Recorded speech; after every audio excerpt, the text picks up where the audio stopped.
Are the Cavaliers underappreciated and underrated? Yes. The fuck. Yes. And it's not even just a you thing. Like how you said it before, how people are not talking about it. They keep saying they gotta prove it or it's Boston in the way. Like, let's just appreciate the fact that these motherfuckers got 50 wins. Clinched a playoff spot in March. Early March. Early first 5 days March. Like, on top of that, like, they've upped their 3-point shooting. Like, teams that get a new head coach, we've seen this with a few teams. The one team I can remember is the Golden State Warriors. And I'm not saying they have Steph or nothing like that, but remember, Golden State Warriors, they lost to the Clippers in 7 games. They had, what's his name? Mark Jackson as their coach. They plug in Steve Kerr, put Draymond Green into the starting lineup. Boom.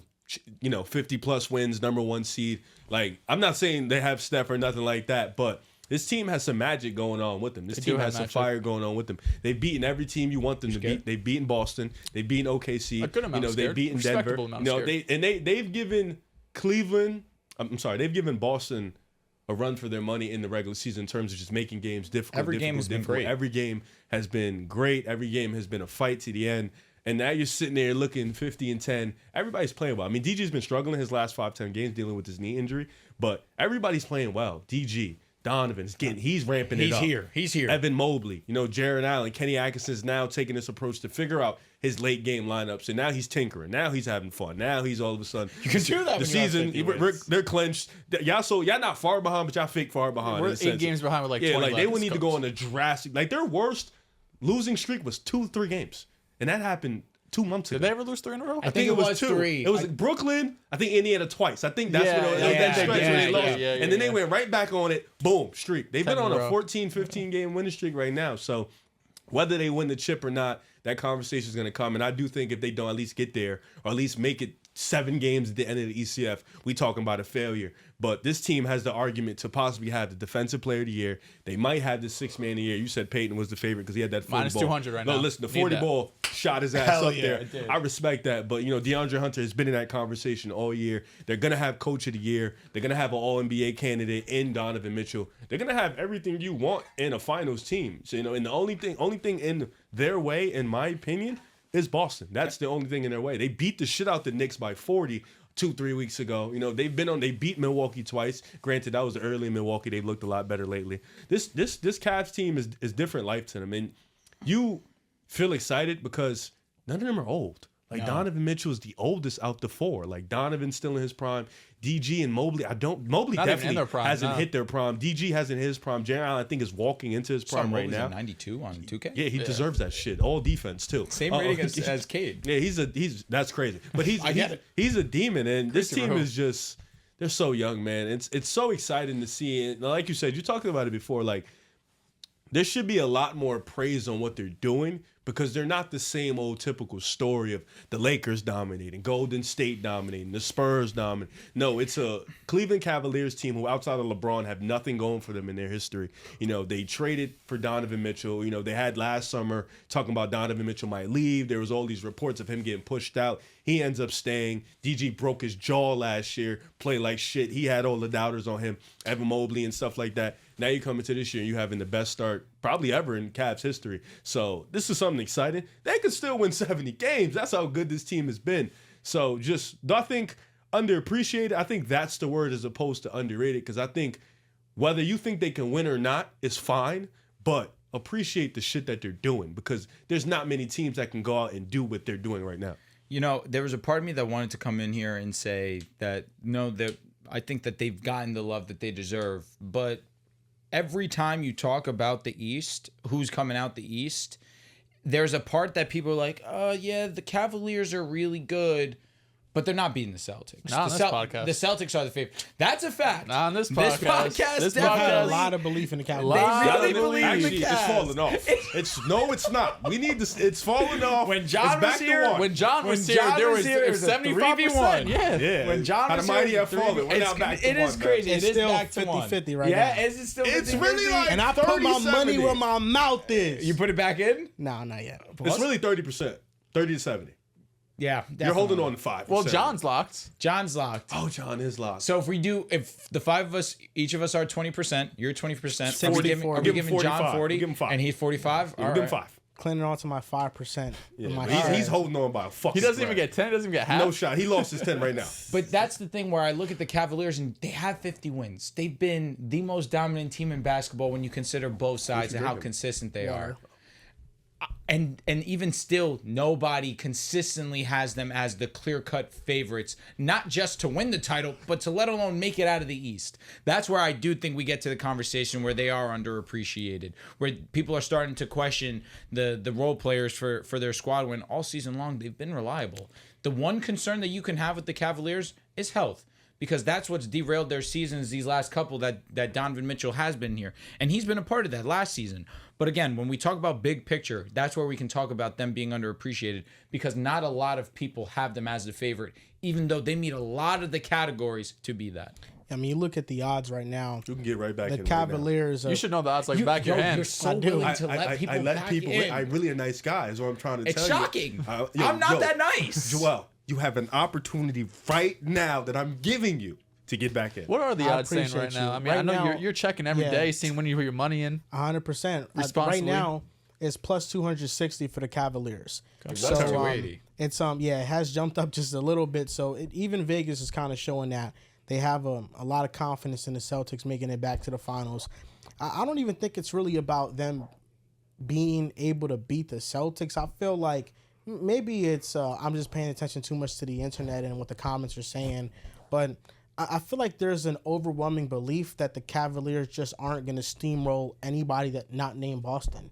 I think there's people that think out there that maybe the Milwaukee could give them a very tough series and maybe upset them. Ask yourself, with Dark Horse Milwaukee. Giannis. I mean, listen, I think with Giannis and Dame, it gives you a chance, but they got a lot of weaknesses on the roster. It's a tough out.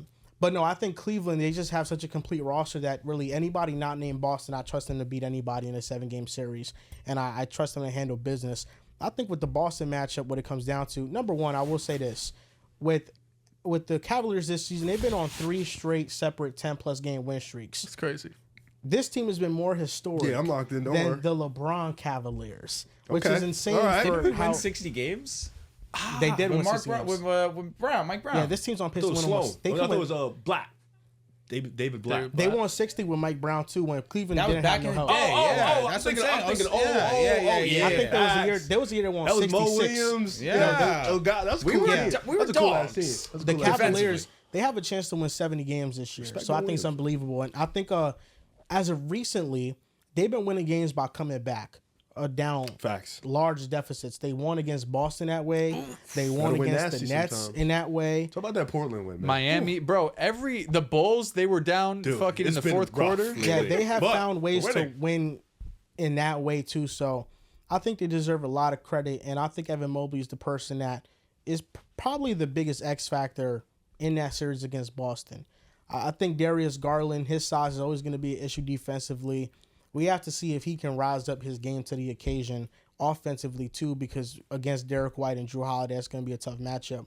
But Evan Mobley's really the X factor. I thought he was the second biggest reason why they beat the Celtics in their comeback win. You can argue in moments he was the biggest reason why. Mitchell closed out the game, but what led them to get that momentum to get there was Evan Mobley's play on the glass and just dominating mismatches. And I think he's becoming a true star right before our eyes. He's just rounding out his offensive game. And I know that the numbers might not show it overwhelmingly, but I think if he was on his own team, he's averaging 25 and 12. I think he's that gifted. And I think on the Cavaliers right now, he's like a 19 to 20 a night. AD comps He's were real. sacrificing things. I think call him KG. there is a lot of that in his game. He's just a two-way star. So I think, and he's shooting the 3-ball really well too. Here we go, yeah. Now he's somebody that they're trusting him to take threes, and he's making those threes as well. So I think they have gone underappreciated just because I think this is a historic season. And hopefully, even if they do lose, I hope that it just doesn't get thrown away. I think this is the start of what could be something very special, and they got a great core. You're back. He's 20% Yo, back. that's what I'm saying, bro. 10. 10. He's up to 10. He's getting his way there. Slowly. Hey, you were at 0% 5 minutes ago, bro. Yeah, Take that. I saw some Cavs guys talking about how The polling results are getting better. it's really been nasty because you've seen some Cavs people talk about Ty Jerome is better than DG. DG's holding us back. Ty Jerome better than DJ is fucking nuts. Or some You shit know what that is? One thing. Racist. I'm not gonna go that far, but I'm gonna say people just can't appreciate what's in front of you. Like you got Race. DG playing like shit. Why answer can't is. his brother Ty Jerome come in and be like, I got you, bro. Nothing wrong with that. It's my time to step If up. you want to win a Jerome better than championship, you DG? need that. Fuck no. Is he anywhere close Fuck to him? no. So why the fuck would people say that? Oh, brother, you people have are- to see, dude.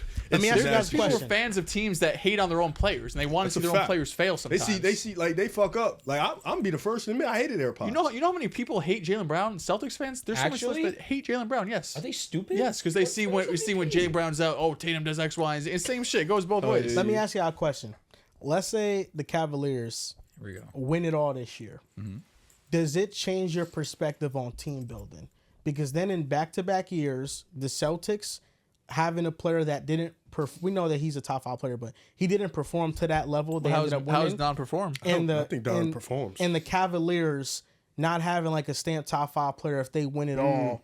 It's just a group of guys that have multiple All-Stars, but they have an outstanding supporting cast They too. definitely give you Detroit into 2000s vibe, or more like, I want to say Boston, but not Boston in the sense of, I think KG was still elite at that time. Paul Pierce was still great, but they didn't have a top 5 big stamp. three, not last year, Boston. Yeah, big 3. I'm saying, they didn't have a top 5 stamp guy, and Cleveland's definitely, and I guess that's why. Cleveland would be a bigger example than Boston. For sure. And I think that's why people are kind of pushing back, because they don't have a solidified top 10 guy. You know, D-Mitch, love him to death. I think he's a great player, superstar in this league. He's not a solidified top 10 guy. He's always knocking on the door. Borderline, you know, he's always got the foot in, but he's not fully planted in. You know, and a lot of times in NBA history, we see when you win, if it's not with a top 5 guy, it's definitely with a top 10 guy. You get those rare occurrences where there's a guy outside the top 10, like the Detroit Pistons, where you had Chauncey Billups, you had Ben Wallace, you had Richard Hamilton, Tayshaun Prince, 3 to 4 All-Stars. Greatness this year hasn't been overly relying on him being Superman. Like, Was it's that been 08 far Celtics? from, honestly. Did it have a top 10 player? Was KG top 10? That's what I'm saying. That would be another one that I brought up. Like, you can Portland, argue yeah. it, but he was. I don't think he was. Like, I He don't wasn't. remember. He wasn't like Minnesota. Yeah, he KG. wasn't Minnesota. He no. probably. He's still His a great numbers dropped defender. though because he played with Pearson, Ray Allen. Yeah, He won that's true. DPOI after that championship. I was going to say 08. Yeah, Wait, was it it was 09. 09? He won in 09. He was definitely a superstar still, but yeah. Yeah, I think that's part of the reason why Cleveland's got a little I don't know. disrespected. Whenever Was that KG, Ben? it might have been Dwight.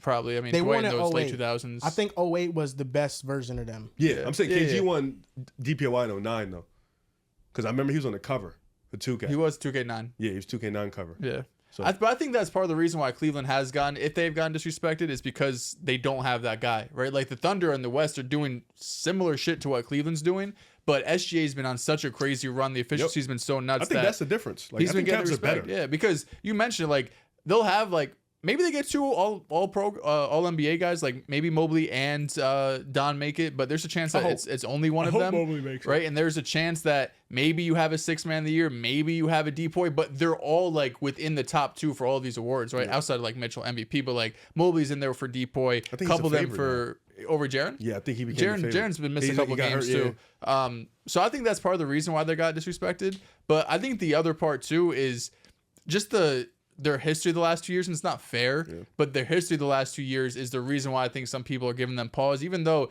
it's just a completely different team. It's a different coach team. It's a different version of Darius Garland. It's a different version of Evan Mobley. And the role players too are so much better than they have been in years past, but people are still going to look back at those series, even though they beat the Magic, going to 7 against a young Magic team.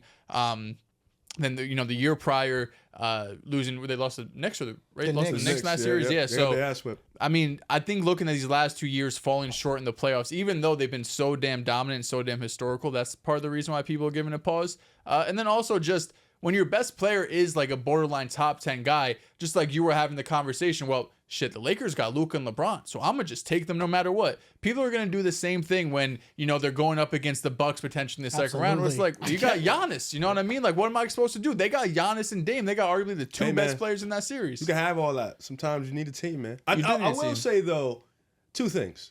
The Orlando thing is interesting. I think they tie into this pretty weird because Orlando and the Cavs played last year. And this is not to shit on you. I really want you to know this is not to disrespect you at all. This is just a point of how organizations trust in the process, and sometimes it works out for you, sometimes it doesn't. Orlando and the Cavs played each other in the playoffs, right? And went to 7 games. We thought it really came down to the wire. Actually, as a matter of fact, Orlando was up like 18 or 15 or something like that. Going into the half, and then Donovan Mitchell was like, my leg fucked up, but watch this. And then, went on a backpacking mode. Both teams go into the offseason. you expect progression from both teams differently, though. Orlando was the young ones, the young puppies trying to take that next step up. Cleveland was trying to find its way. Is Donovan Mitchell staying? He ends up staying. You get a new coach. Kenny Atkinson comes in. You don't make any real moves. You kind of keep the core together. You bring in Kenny Atkinson. Orlando, you make one move. You bring in KCP. But for the most part, you keep your coach. You keep the core together. And, of course, injuries derailed the Cavs last year. Injuries derailed Orlando this year. And it's just two teams that played each other that kind of went on different, different trajectories where we thought Orlando was going to be the one to kind of take that leap into the next start and the next crop. Like, basically what Detroit is doing this year, we thought Orlando was going to be that team. It's more fun to predict the young up-and-coming team. You had Paolo playing amazing in the playoffs. And we just didn't get that. How's the shit on me? Is there a hook here that I'm waiting on? No, honestly, I thought you would take it that way, so I wanted to apologize in advance. Oh, no. Yeah, but you know what? The positivity thing is working really well, bro, because I didn't shit on you at all. No, I definitely would like to say, though, to your DG point, I don't think he's back. I think he's got better from his years prior. Just in terms of being more efficient at the rim. Yes. Just in terms of being more efficient in the mirror. Now, obviously, he's been playing like shit lately. I'm not going to disregard that. But in totality throughout the year, just being efficient as a three-point shooter, being better at decision-making, putting a more effort on the defensive side. Like he tries. Said, he is very small. He's small, so he's going to get picked on, especially that defense. He definitely puts in an effort to try every single possession, try to fight over,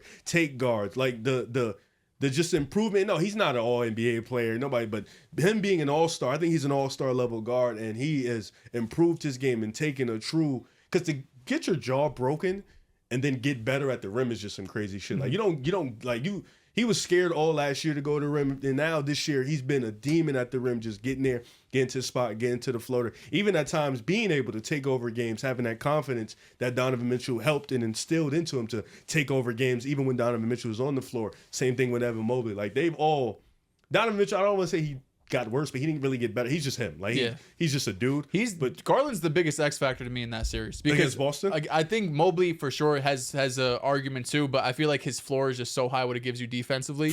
But Garland, 4 games, he's averaging 19 on like 45%, 47% true shooting. He has not been efficient whatsoever. And of course, Donovan Mitchell, he's a Boston killer. He's averaging like 35, 36 against him this year. And I feel like throughout his career, he always kills Boston. I feel like Boston in general has a difficult time guarding shiftier, quicker guards, which is surprising that Garland doesn't have more success against them. But Garland's the X factor to me because if he's going to put up the performances he has in the regular season where he's being inefficient, he's averaging under 20, like 18, 19 a game, he's still playmaking at a high level, still taking care of the ball. But if he's going to be inefficient and shoot like 32% from 3, 37% from the field, it's going to be hard for Cleveland to make up for that. That's when Mobley's really going to have to step it up and put I'm a borderline top 10 player performance because as great as they are as a whole and as great as their team is overall, it's still going to be a lot of Mitchell and Garland, and Mobley, of course, is going to get his looks too. But it's going to be those two guys initiating a lot of looks, and Garland's going to have to hit those open shots that he really hasn't been hitting so far in this series. And Kenny Atkinson too, like you're another X factor. Like your team's about to win 60+ games. You have to go out there. You have to outcoach Joe Mazzulla. Like Joe Mazzulla ain't no slouch. He has like stamped himself as one of the best coaches in basketball. And you have to go out there and prove to them and prove to others like you can put up a pretty elite scheme against one of the best teams. I don't think they'll walk by Milwaukee. I don't think they'll walk by the Knicks. I do think those would be tough series nonetheless. But I do comfortably think the Cavs will win those series. But for Kenny Atkinson, like you mentioned, DG, those are the guys I'm looking at, like circling my board. Like you guys have a lot to prove in terms of just all the success. Because getting success this early as a coach is hard. Yeah. Like it puts you in uncomfortable conversations, whether you like it or not. It puts high expectations on you. A lot of pressure. And like Steve Kerr is an example where your first year you want a ring. So now your expectation every year is WCF, finals, or nothing. Brad Stevens when he got the ball. Mazzulla too. And Mazzulla, Ime, expectation is ECF or nothing. And for now, you're about to win 60 games. Expectation is nobody now gives a ECF. fuck. You could win 70 games. You get bounced in the second round. You're going to get talked nasty. You might get fired.